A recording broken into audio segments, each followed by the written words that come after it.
আমাদের আজকের এই এত সুন্দর একটা সময়ের যিনি সভাপতি, প্রধান অতিথি, আর এখানে যারা সুধীবৃন্দ খুব কাছের আমার মানুষ, আজকে মনে হচ্ছে না যে আমি কোনোরকম আলোচনা করছি, সভা করছি, মনে হচ্ছে এটা একটা বিরাট মিলন মেলা।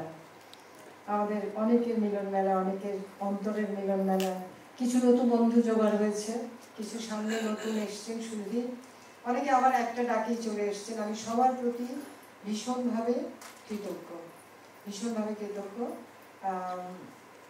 আমি অত ফর্মালি কিছু বলতে চাচ্ছি না, বাট ধন্যবাদ জানাবার ভাষা আমার কাছে নেই। আমি যেটা জানাবো সেটা হলো আমার ভালোবাসা, আমার কৃতজ্ঞতা আর আমার শ্রদ্ধা।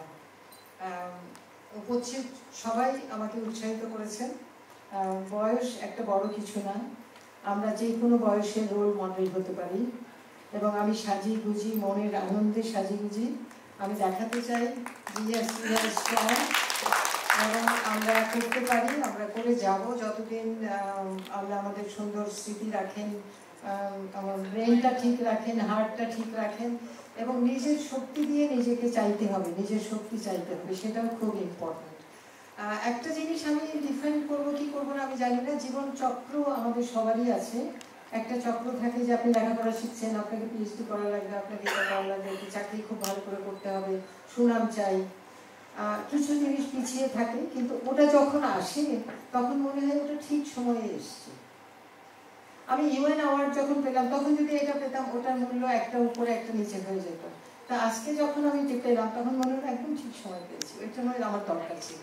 তো সুতরাং যে ওই আকাশের ওই পারে বসে পরিচালনা করে, গাড়ি ড্রাইভ করে, আমাদের জীবন চালায়, তার যে কি চিন্তার মধ্যে আছে আমরা তো বুঝতে পারি না। আমরা একমাত্র হতে পারি চাইতে পারি, তবে তার প্রতি কৃতজ্ঞতা আমাদের থাকতে হবে। তার যে আমাদের জীবন সম্বন্ধে যে পরিকল্পনা, এক একটা মানুষ এক একটাকে কীভাবে চালানো নিয়ে, আমি নিজের জীবন যখন দেখি, আমার পরিবারের জীবন যখন দেখি, আমি খুবই বিস্মিত হই, খুবই অনুপ্রাণিত হই।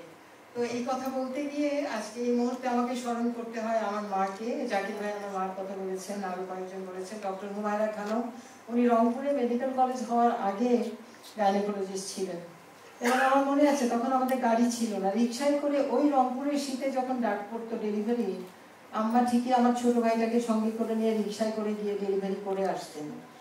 এখন তো আমরা ডাক্তার, একটু আমরা গাড়ি চলি অনেক কিছু, আমি সেটা বলতে চাই না, বাট আমার এটা খুব মনে আছে, যার জন্য আমি আজকে তাকে স্মরণ করছি। আর আমাদের পরিবারের সব থেকে বড় হিরো ছিলেন আমার বাবা। জমিদার পুত্র, চাকরি করেননি, কিন্তু মায়ের 9 ক্লাসের বিয়ে হওয়ার পরে মা বললো আমি তো ক্লাসের ফার্স্ট মেয়ে, আমি পড়তে চাই। বাবা শহরে বাড়ি ভাড়া করে রেখে ম্যাট্রিক পড়িয়েছেন হাই স্কুল থেকে, তারপরে LMA পড়িয়েছেন। তারপরে আমরা সবাই একসঙ্গে হলাম, পড়ার সময় আমরা ভাই বোনরা হলাম, বিভিন্ন জনের কাছে মানুষ হলাম, তারপরে একসঙ্গে হলাম। তো আজকে বাবা যদি মাকে না পড়াতেন, আজকে এখানে দাঁড়িয়ে আমি কথা বলতে পারতাম না। মা যদি না পড়তেন তাহলেও সেটা হতো না। সুতরাং আমাদের পিতামাতা, আমাদের যারা যেভাবে আমাদেরকে তৈরি করতে সহায়তা করেছেন, তাদের জীবন দিয়ে, তাদের অন্তর দিয়ে, তাদের সম্পদ দিয়ে, তাদের সব কিছু দিয়ে, তাদেরকে আমাদের যখনই কোনো সাকসেস হবে আমাদেরকে মনে করতে হবে, সকাল সন্ধ্যা তো মনেই করতে হবে, এতে কোনো সন্দেহ নাই। আমার খুব কাছের পরিবারকে আমি মনে না করলে হবে না, কেন তারা আমার সঙ্গে কষ্ট পেয়েছে, আমার সঙ্গে চলেছে। আমি যখন আমেরিকা পড়তে গেছি আমার সঙ্গে হয়েছে, তিনি হলেন আমার স্বামী। ওইখানে বসে আছে আমেরিকান ক্যাপ করা ডক্টর গোলাম ফরিদউদ্দিন আক্তার, ও সিভিল ইঞ্জিনিয়ার। তুমি একটু হ্যালো করো।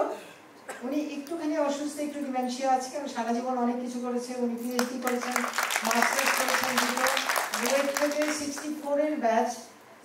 সিরাজুল মজিদ মামুন যে ওনারা ছিলেন, এখন কনকর্ডের যে আছে কামাল, ওনাদের সব ক্লাসমেট, সব একসঙ্গে করেছে। But his contribution in my life is a লট।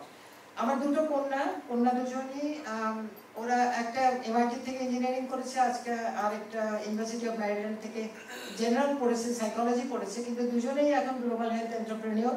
ওরা হেলথে চলে এসছে এবং গ্লোবাল হেলথের সাথে কাজ করে ওরা। তো মাকে ছেড়ে বেশি দূর যেতে পারিনি, নানিকে ছেড়ে যেতে পারিনি, হেলথের মধ্যেই চলে এসছে। আমি বললাম তোমরা আবার একই জায়গায় এসছো। তো এই হলো আমার ছোট জীবন। আমি যেটা স্যার বললেন যে হ্যাঁ, আমি একটা জিনিস করেছি যে আমি দেশে থাকবো, কারণ আমি দেশের মাটিতে রিকগনাইজ হতে চাই। আমি অন্য জায়গায় গেলে আমার মনে হয়েছে যে আমি ছোট হয়ে যাব। আমি ওই যে সাদা চামড়া লম্বা লম্বা নারী তার পিছনে যখন থাকবো তখন আমাকে ছোট মনে হবে, আর আমি কখনোই ছোট হতে চাইনি। আমার মনে হয়েছে যে আমি অনেক করতে পারবো, আমি অনেক এগিয়ে যেতে পারবো, অনেক আমার নিজের দেশে থাকলে আমি অনেক মানুষকে উৎসাহিত করতে পারবো, ট্রেনিং দিতে পারবো, যার জন্য আমি রিসার্চ ইনস্টিটিউটে গেলাম, আমি ট্রেনিং দিলাম। আজকে যদি দেখেন আমার তৈরি অনেক পাবলিক হেলথের লোকজন বিভিন্ন জায়গায় বসে আছে, WHO বলেন, জনস হপকিন্স বলেন, এটা একটা বিরাট প্রাইড আমার। এখানে আমার ইউসুফ এসছে, ইউসুফ আমাদের দেশি ছেলে, কিন্তু এখন সে CDC-তে আছে। ও আমার এখানে রিসার্চ করতে এসেছিল এবং he has help me a lot. তো এরকম অনেককে আমি যাদের যাদের পেরেছি আমি দেখেছি। মিডওয়াইফারি নিয়ে আমরা কাজ করি, আমি ওদের বলেছি তোমাদের মিডওয়াইফ মেয়েদের কয়েকজনকে পাঠাও, ওরা আসুক, আমাদের বক্তব্য শুনুক। তোমাদেরকে অনেক ধন্যবাদ আসার জন্য। আমি ভীষণভাবে কৃতজ্ঞ তোমাদের বস যিনি পাঠিয়েছেন। আমি আরেকজনকে ডাকতে চাই, সেটা আপনারা খুব একটু অবাক হবেন কেন ডাকছি। সেখানে তুমি একটু কাছে আসো, আসো। এ হলো আমার কন্যারা যখন 14 বছর 16 বছর, ও আমার বাড়িতে প্রথম চাকরি নেয় এবং ওর যত অক্ষর জ্ঞান সবকিছু আমার কন্যারা ওকে শিখিয়েছে। পরে ও IPHN-এ ও পিয়ন হয়ে জয়েন করে, পরে ল্যাব অ্যাসিস্ট্যান্ট হয়ে রিটায়ার করে, এখন সে রিটায়ার্ড।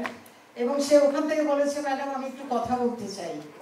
তা আমি বলে যে আচ্ছা তোমাকে আমি ডায়াসে নিয়ে আসবো। ওখানে IPHN-এ যত ডিরেক্টর ছিলেন সবার সঙ্গে ও কাছে এখানে আসো, এখানে আসো। ও হলো শেফালি বেগম, আমার ডাইরেক্টর ছিল, ওই যে ডাইরেক্টর ও ওই আমার।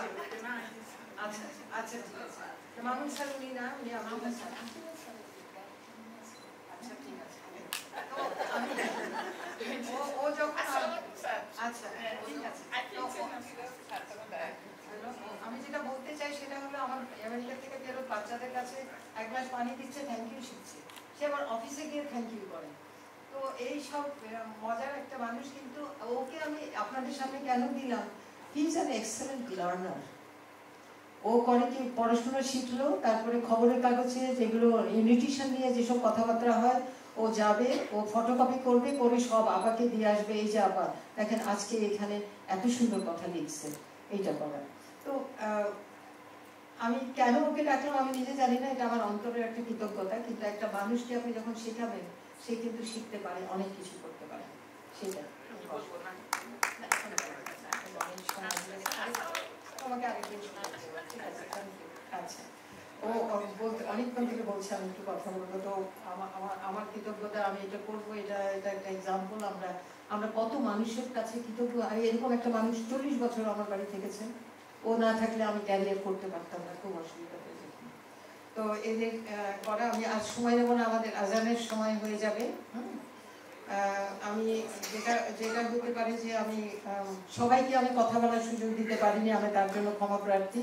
অনেকেই হয়তো একটু কথা বলতে ইচ্ছা হচ্ছিল এবং আমি অনেকেই ডাকতে চাচ্ছিলাম এবং অনেকেই এখানে কিছু বললে পারে আমরা সমৃদ্ধ হতাম আরো বেশি, সেই জন্য। কিন্তু আজকে এখানে দাঁড়িয়ে আমরা যাদেরকে স্মরণ করছি তাদেরকে আমরা শ্রদ্ধা করে স্মরণ করি। তারা চলে গেছে, তারা আমাদের দেশকে স্বাধীন করতে সহায়তা করেছে, তার জন্য আমাদের সশ্রদ্ধ সম্মান তাদের জন্য।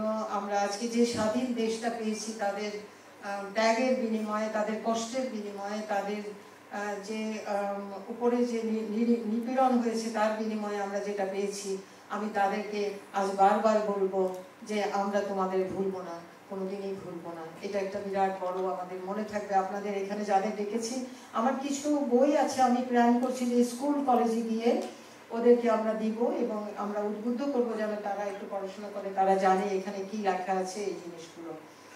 সুতরাং আমরা তাদের অবদান আমরা কোনোদিনই ভুলবো না। এবং আমি বেশি কথা বলতে চাই না, কারণ আমি সবাইকে খুব অন্তরস্থল থেকে ধন্যবাদ জানাতে চাই। আরেকটা জিনিস বলতে চাই যে আপনি যদি আমার কোনো জায়গায়, এখানে হাবিবুল্লাহ রাসকিন ভাই আছেন অনেকক্ষণ থেকে, আপনি এর আগের বার ওনাকে কথা বলতে দিয়েছি দেখে এবার আর ডাকিনি, কিছু মনে করেননি তো? আচ্ছা, ওনার সামনে অনুষ্ঠান আছে, ওখানে আবার যাবো আমরা। তো এই কারণে এইভাবে আমরা করতে পারি। তো আমি আবারও সবার কাছে ভীষণভাবে ধন্যবাদ জানাতে চাই। আমি আপনাদের প্রতি কৃতজ্ঞ, শ্রদ্ধা এবং অনেক ভালোবাসা। আমাদের এখানে যারা এসছেন আমার এই অনুষ্ঠানটাকে সুন্দর করার জন্য যে সময় দিয়েছেন তাদের প্রতি আমার অসংখ্য শ্রদ্ধা, অসংখ্য ভালোবাসা।